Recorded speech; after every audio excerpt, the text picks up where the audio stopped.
ખેડૂતોને જે રીતે કોંગ્રેસ ભ્રમિત કરવાનું કામ કરે છે એ વાસ્તવમાં ગુજરાતમાં પોતાની જમીન શોધવાનું કામ કોંગ્રેસ કરે છે, પરંતુ ગઈકાલે પણ આ કોંગ્રેસ પ્રેરિત અને કિસાન કોંગ્રેસ પ્રેરિત આંદોલનને ખેડૂતોએ જાકારો આપ્યો છે।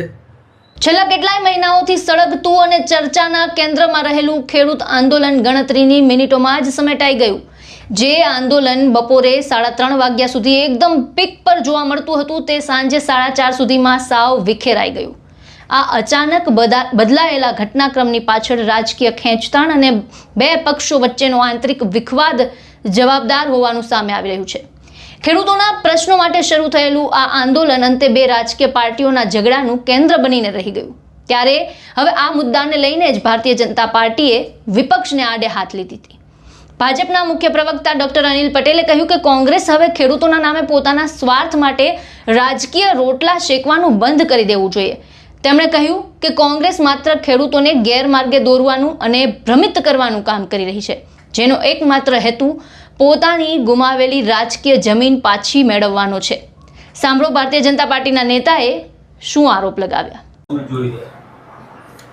જો કોંગ્રેસે ખેડૂતોના નામે ગુજરાતમાં રાજકીય રોટલા શેકવાનું બંધ કરવું જોઈએ, અને ગઈકાલે જ આપણે જોયું કે હવે ખેડૂતો પણ એ કોંગ્રેસનો વિરોધ કરે છે।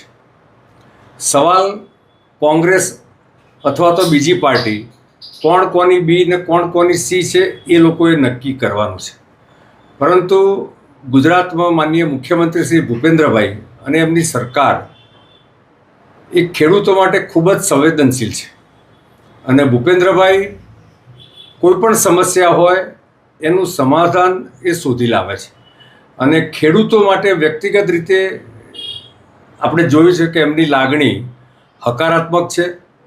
ભૂતકાળમાં પણ અનેક પેકેજીસ દ્વારા ખેડૂતોને એમની માગણી અને એમની લાગણી કરતાં પણ વધારે સહાય માનનીય મુખ્યમંત્રી શ્રી ભૂપેન્દ્રભાઈએ આપી છે।